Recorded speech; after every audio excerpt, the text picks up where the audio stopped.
ओम शांति। 7 दिसंबर 2025। आज के अव्यक्त महावाक्य रिवाइज डेट 2/2/2008। संपूर्ण पवित्रता द्वारा रूहानी रॉयल्टी और पर्सनालिटी का अनुभव करते अपने मास्टर ज्ञान सूर्य स्वरूप को इमर्ज करो। आज बाप दादा चारों ओर के अपने रॉयल्टी और पर्सनालिटी के परिवार को देख रहे हैं। यह रॉयल्टी व रूहानी पर्सनालिटी का फाउंडेशन है संपूर्ण प्योरिटी। प्योरिटी की निशानी सभी के मस्तक में, सभी के सिर पर लाइट का ताज चमक रहा है। ऐसे चमकते हुए ताजधारी रूहानी रॉयल्टी, रूहानी पर्सनालिटी वाले सिर्फ आप ब्राह्मण परिवार ही हैं, क्योंकि प्योरिटी को अपनाया है। आप ब्राह्मण आत्माओं की प्योरिटी का प्रभाव आदिकाल से प्रसिद्ध है। याद आता है अपना अनादि और आदिकाल। याद करो, अनादि काल में भी आप प्योर आत्माएं, आत्मा रूप में भी विशेष चमकते हुए सितारे चमकते रहते हैं और भी आत्माएं हैं, लेकिन आप सितारों की चमक सबके साथ होते भी विशेष चमकती है। जैसे आकाश में सितारे अनेक होते हैं, लेकिन कोई कोई सितारे स्पेशल चमकने वाले होते हैं। देख रहे हो सभी अपने को। फिर आदि काल में आपके प्योरिटी की रॉयल्टी और पर्सनालिटी कितनी महान रही है। सभी पहुंच गए आदि काल में। पहुंच जाओ, चेक करो मेरी चमकने की रेखा कितनी % में है। आदि काल से अंतिम काल तक आपके प्योरिटी की रॉयल्टी पर्सनालिटी सदा रहती है। अनादि काल का चमकता हुआ सितारा, चमकते हुए बाप के साथ साथ निवास करने वाले। अभी अभी अपनी विशेषता अनुभव करो।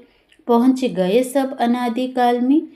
फिर सारे कल्प में आप पवित्र आत्माओं की रॉयल्टी भिन्न भिन्न रूप में रहती है, क्योंकि आप आत्माओं जैसा कोई संपूर्ण पवित्र बने ही नहीं है।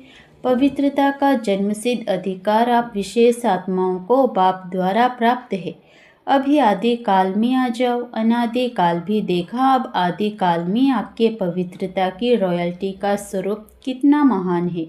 सभी पहुंच गए, सतयुग में पहुंच गए, आ गए। कितना प्यारा स्वरूप देवता रूप है। देवताओं जैसी रॉयल्टी और पर्सनालिटी सारे कल्प में किसी भी आत्मा की नहीं है। देवता रूप की चमक अनुभव कर रहे हो ना। इतनी रूहानी पर्सनालिटी, यह सब पवित्रता की प्राप्ति है।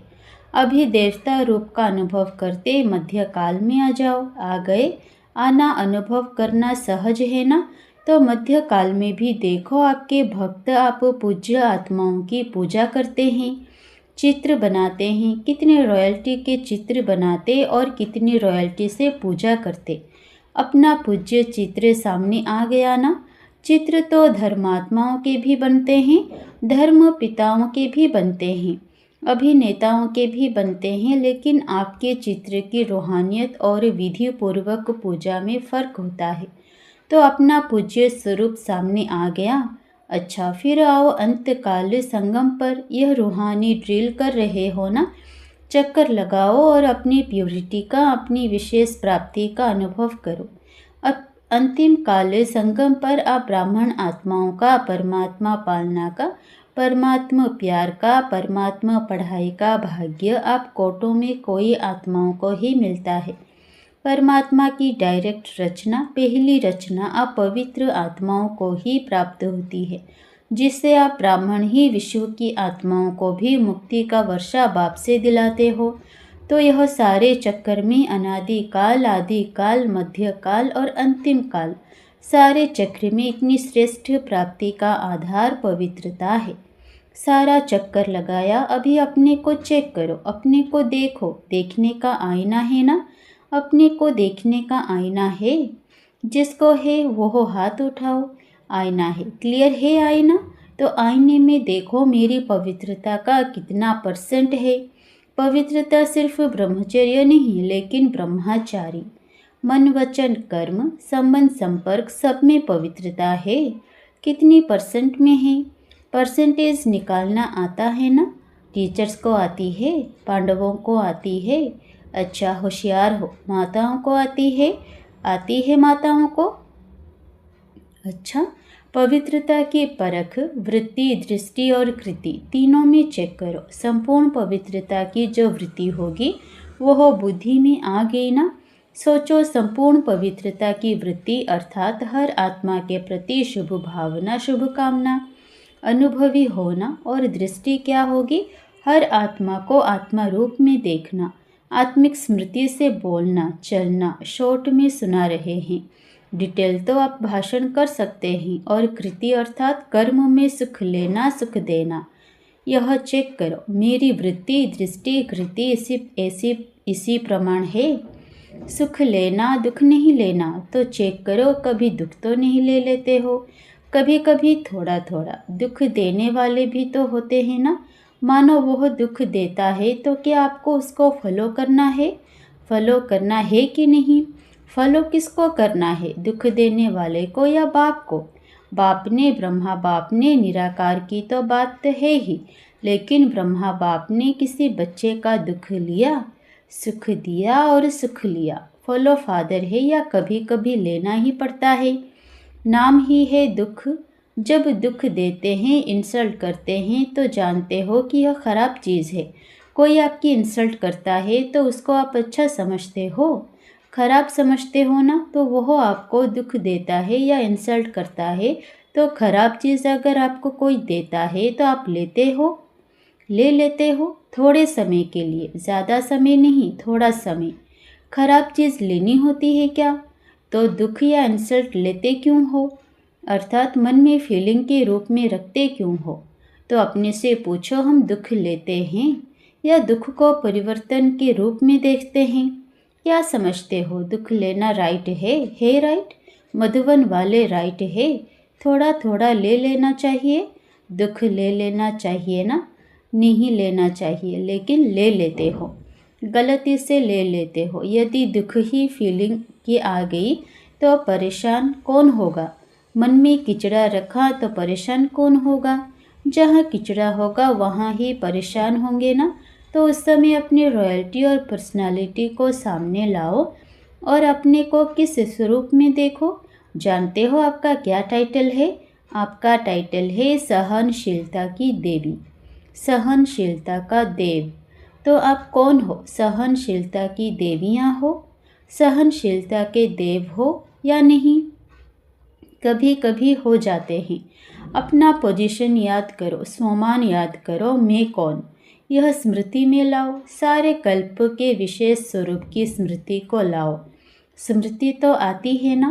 बाप दादा ने देखा कि जैसे मेरा शब्द को सहज याद में परिवर्तन किया है, तो मेरा के विस्तार को समेटने के लिए क्या कहते हो? मेरा बाबा। जब भी मेरा मेरा आता तो मेरा बाबा में समेट लेते हो। और बार बार मेरा बाबा कहने से याद भी सहज हो जाती है और प्राप्ति भी ज़्यादा होती है। ऐसे ही सारे दिन में अगर किसी भी प्रकार की समस्या या कारण आता है तो उसके यह दो शब्द विशेष है, मैं और मेरा। तो जैसे बाबा शब्द कहते ही मेरा शब्द पक्का याद हो गया है ना। अब सभी अभी बाबा बाबा नहीं कहते, मेरा बाबा कहते हैं। ऐसे ही यह जो मैं शब्द है, इसको भी परिवर्तन करने के लिए जब भी मैं शब्द बोलो तो अपने सोमान की लिस्ट सामने लाओ। मैं कौन? क्योंकि मैं शब्द गिराने के निमित्त भी बनता है और मैं शब्द सोमान की स्मृति से ऊंचा भी उठाता है। तो जैसे मेरा बाबा का अभ्यास हो गया है, ऐसे ही मैं शब्द को बॉडी कॉन्शियसनेस की स्मृति के बजाय अपने श्रेष्ठ सोमान को सामने लाओ। मैं श्रेष्ठ आत्मा हूँ, तख्त नशीन आत्मा हूँ, विश्व कल्याणकारी आत्मा हूँ। ऐसे कोई ना कोई सोमान में से जोड़ लो तो मैं शब्द उन्नति का साधन हो जाए। जैसे मेरा शब्द अभी मेजॉरिटी बाबा शब्द याद दिलाता है, ऐसे मैं शब्द सोमान की याद दिलाए, क्योंकि अभी समय प्रकृति द्वारा अपनी चैलेंज कर रहा है। समय की समीपता को कॉमन बात नहीं समझो। अचानक और एवर रेडी शब्द को अपने कर्मयोगी जीवन में हर समय स्मृति में रखो। अपने शांति की शक्ति व स्वयं प्रति भी भिन्न भिन्न रूप से प्रयोग करो। जैसे साइंस अपना नया नया प्रयोग करती रहती है, जितना स्व के प्रति प्रयोग करने की प्रैक्टिस करते रहेंगे, उतना ही औरों प्रति भी शांति की शक्ति का प्रयोग होता रहेगा। अभी विशेष अपनी शक्तियों की सकाश चारों ओर फैलाओ। जब आपकी प्रकृति सूर्य की शक्ति, सूर्य की किरणें अपना कार्य कितने रूप से कर रही है। पानी बरसात भी है, पानी सुखाता भी है, दिन से रात, रात से दिन करके दिखाता है। तो क्या आप अपनी शक्तियों की सकाश वायुमंडल में नहीं फैला सकते? आत्माओं को अपनी शक्तियों की सकाश से दुख अशांति से नहीं छुड़ा सकते? ज्ञान सूर्य स्वरूप को इमर्ज करो, किरणें फैलाओ, सकाश फैलाओ।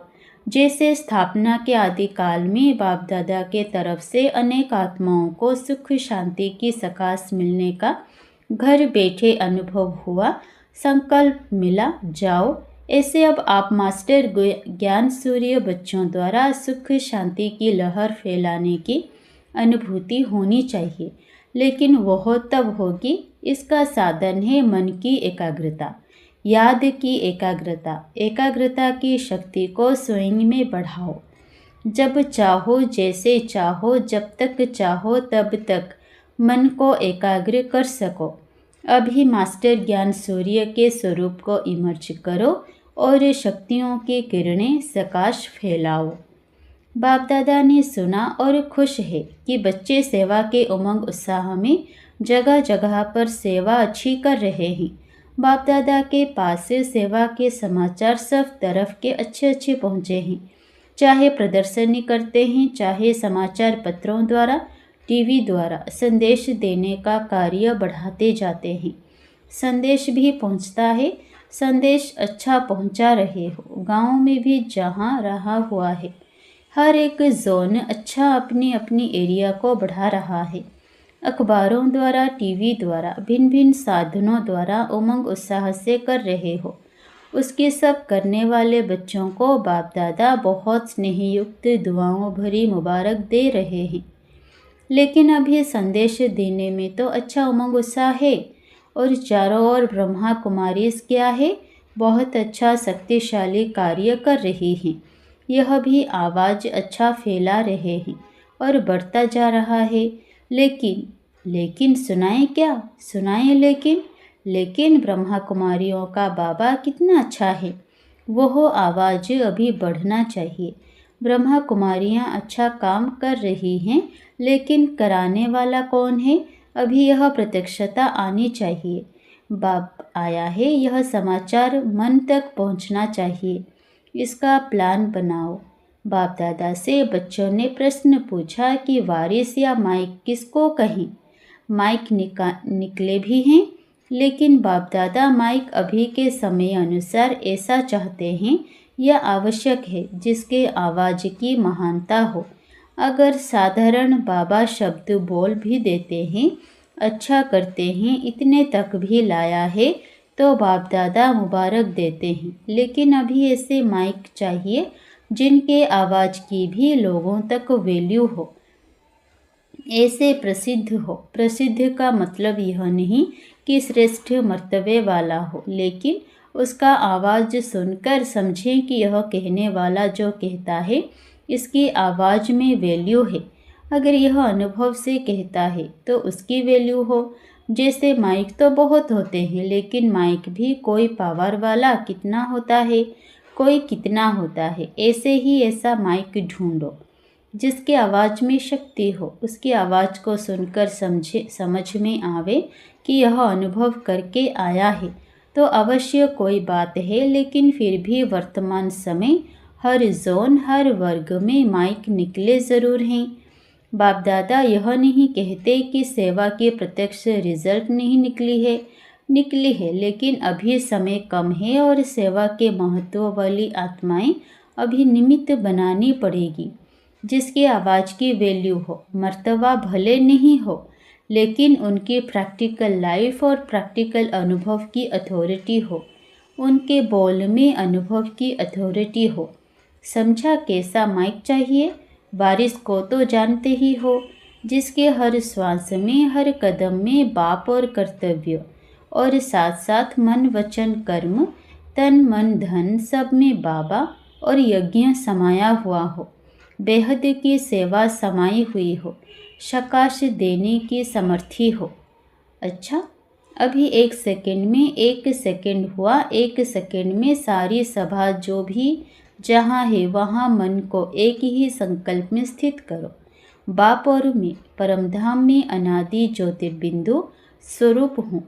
परमधाम में बाप के साथ बैठ जाओ। अच्छा, अभी साकार में आ जाओ। अभी वर्तमान समय के हिसाब से मन बुद्धि को एकाग्र करने का अभ्यास, जो कार्य कर रहे हो उसी कार्य में एकाग्र करो। कंट्रोलिंग पावर को ज़्यादा बढ़ाओ। मन बुद्धि संस्कार तीनों के ऊपर कंट्रोलिंग पावर, यह अभ्यास आने वाले समय में बहुत सहयोग देगा। वायुमंडल के अनुसार 1 सेकंड में कंट्रोल करना पड़ेगा। जो चाहे वही हो, तो यह अभ्यास बहुत आवश्यक है। इसको हल्का नहीं करना, क्योंकि समय पर यही अंत सुहानी करेगा। अच्छा, चारों ओर के डबल तख्त नशीन, बाप दादा के दिल तख्त नशीन, साथ में विश्व राज्य तख्त अधिकारी, सदा अपने अनादि स्वरूप, आदि स्वरूप, मध्य स्वरूप, अंतिम स्वरूप में जब चाहे तब स्थित रहने वाले, सदा सर्व खजानों को स्वयं कार्यों में लगाने वाले और औरों को भी खजानों से संपन्न बनाने वाले, सर्व आत्माओं को बाप से मुक्ति का वर्षा दिलाने वाले, ऐसे परमात्मा प्यार के पात्र आत्माओं को बाप दादा का याद प्यार, दिल की दुआएं और नमस्ते। वरदान, साथी और साक्षीपन के अनुभव द्वारा सदा सफलता मूर्त भव। जो बच्चे सदा बाप के साथ रहते हैं वह साक्षी स्वतः बन जाते हैं, क्योंकि बाप स्वयं साक्षी होकर पाठ बजाते हैं, तो उनके साथ रहने वाले भी साक्षी होकर पाठ बजाएंगे। और जिनका साथी स्वयं सर्वशक्तिमान बाप है, वे सफलता मूर्त भी स्वतः बन ही जाते हैं। भक्ति मार्ग में तो पुकारते हैं कि थोड़े समय के साथ का अनुभव करा दो, झलक दिखा दो, लेकिन आप सर्व संबंधों से साथी हो गए, तो इसी खुशी और नशे में रहो कि पाना था सो पा लिया। स्लोगन, व्यर्थ संकल्पों की निशानी है मन उदास और खुशी गायब। अव्यक्त इशारे, अब संपन्न व कर्मातीत बनने की धुन लगाओ। बहुत काल अचल अडोल, निर्विघ्न, निर्बंधन, निर्विकल्प, निर्विकर्म अर्थात निराकारी, निर्विकारी और निरहंकारी स्थिति में रहो, तब कर्मातीत बन सकेंगे। सेवा का विस्तार भल कितना भी बढ़ाओ, लेकिन विस्तार में जाते सार की स्थिति का अभ्यास कम ना हो। विस्तार में सार भूल ना जाए। खाओ पियो सेवा करो, लेकिन न्यारेपन को नहीं भूलो। अच्छा, ओम शांति।